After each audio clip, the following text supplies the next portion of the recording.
England, 1483. A young king is dead. Two princes vanish into the Tower of London, and upon the throne rises one of the most controversial monarchs in British history.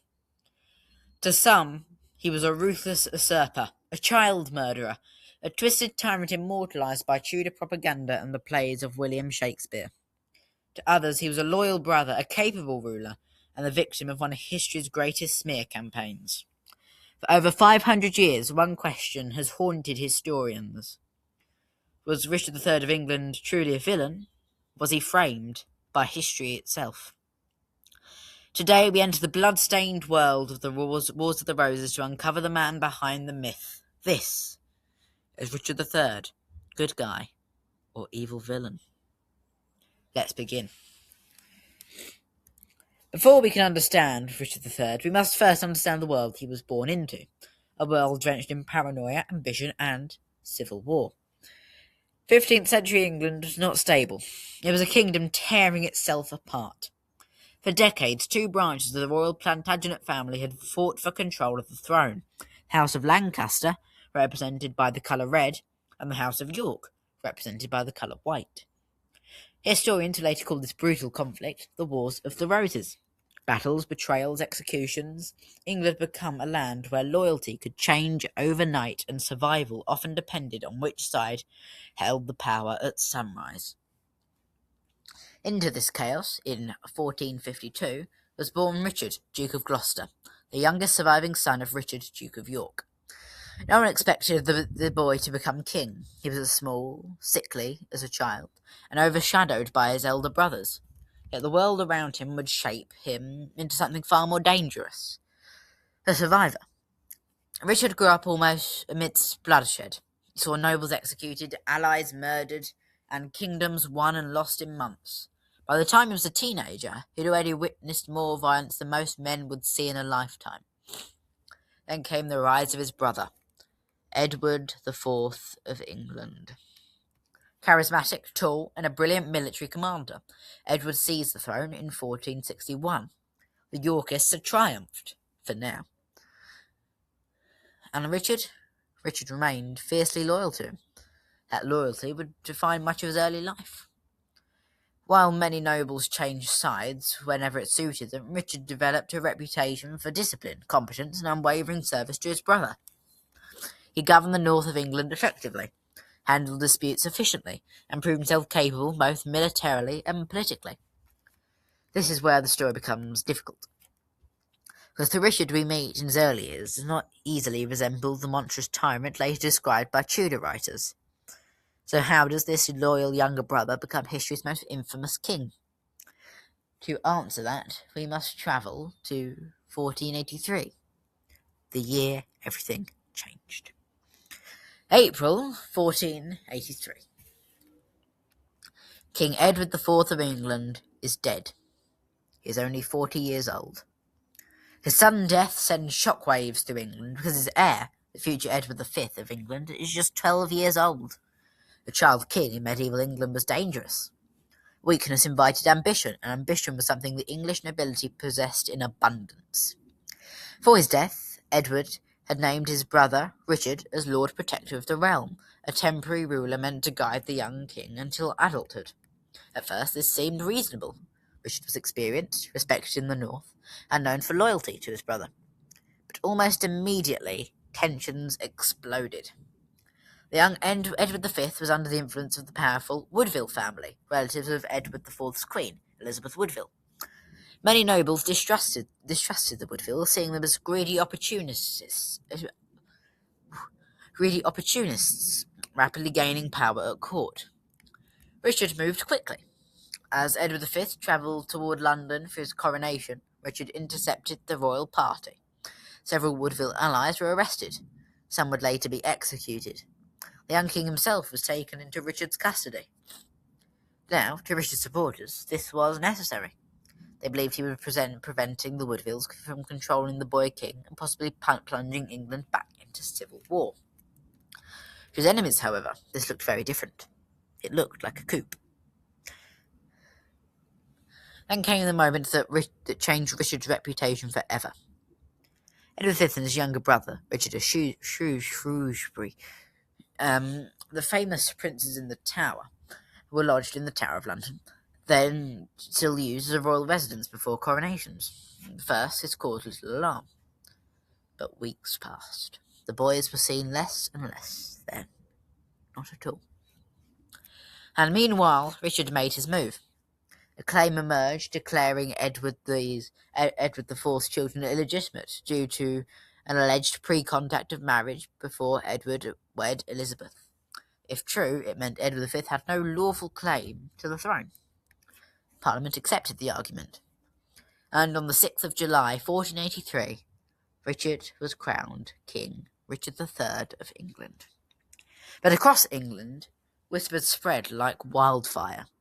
What had happened to the princes? Did Richard know more than he claimed? Centuries later, the fate of the prince in the Tower remains one of history's greatest mysteries. And it is this mystery, more than anything else, that transformed Richard III from a controversial king into a legendary villain. The traditional story is well known. Richard seized power, realized the boys remained a threat to his throne, and ordered them murdered in secret within the Tower. It is a horrifying accusation, and one that has followed him over 500 years. But when we examine the evidence closely, things become far less certain. There was one major problem, of course. There is no definitive proof that Richard killed the princes. No body was conclusively identified in his lifetime. No signed order exists. No witness ever publicly testified to seeing the murders happened. Much of the story people know today comes from later Tudor writers, men writing under the reign of the very dynasty that defeated Richard. One of the most influential was Sir Thomas More, whose dramatic account painted Richard as physically deformed, manipulative, and murderous almost from birth. Later, William Shakespeare immortalised this image in his play Richard III, a cunning, twisted tyrant declaring, "I am determined to prove a villain." It is brilliant theatre, but theatre is not necessarily history. Modern historians increasingly question how much Tudor propaganda shaped Richard's reputation. After all, the Tudors had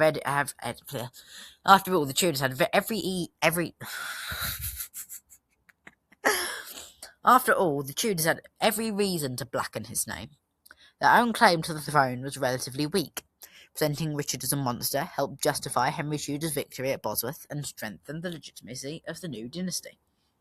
And yet, suspicion towards Richard did not appear centuries later, to emerge during his own reign. Even when some contemporaries believed the princes were dead. Why? Because they disappeared completely. No public appearances, no political use of them by Richard, no convincing proof they remained alive. And in And in medieval politics, disappearance often meant death. There were also practical questions. If Richard did not kill them, then who did? Some historians point towards Henry VII of England, the Duke of Buckingham, or even factions within the court acting independently. None of these theories are proven either, which is why we're left with uncertainty. Perhaps that uncertainty is exactly why Richard III continues to fascinate people today, because history rarely gives us perfect villains. Despite the controversy surrounding him, Richard III's reign was not simply a descent into tyranny. In fact, during his short time as king, he introduced several reforms that surprised even some of his critics. Richard had expanded access legal system for poorer subjects, translated laws into English so ordinary people could understand them more easily, and attempted to reduce corruption within the courts. To his supporters, this evidence was of capable and intelligent ruler, generally interested in governance, not merely power. But good reforms could not silence political instability. The shadow of the missing princes followed Richard everywhere. Across England, loyalty to the new king remained fragile. Some nobles accepted him reluctantly. Others never trusted him at all. Then, in October 1483, rebellion erupted. The uprising was led partly by Henry Stafford, Duke of Buckingham, one of Richard's closest allies. The rebellion failed, but the damage was severe. It proved Richard's hold on the throne was weaker than he had hoped. Out across the Channel, another challenger was watching closely. Henry Tudor. Henry Tudor's claim to the throne was distant and not especially strong, yet England's exhaustion after decades of civil war created opportunity. More and more enemies of Richard began rallying behind him. For nearly 2 years, tension built, and came August 1485. Henry Tudor landed in Wales with a relatively small invading force and marched toward the English Midlands. Richard gathered his army and moved to intercept him. The two sides met at Bosworth Field near Leicester. It had become one of the most important battles in English history. Richard III, the last Plantagenet king, entered a battle as a warrior king in the medieval tradition. Unlike many monarchs, he fought directly on the battlefield, and by many accounts he fought fiercely. At one dramatic moment during the battle, Richard spotted Henry Tudor and launched a direct cavalry charge towards him, an extraordinary gamble that nearly succeeded. Richard cut down several of Henry's standard bearers and came dangerously close to killing the future king himself. But then everything collapsed. Key allies failed to support Richard. Some changed sides mid-battle, others simply stood and watched. Outnumbered and surrounded, Richard was killed in fighting. According to tradition, his final words were, "Treason! Treason!"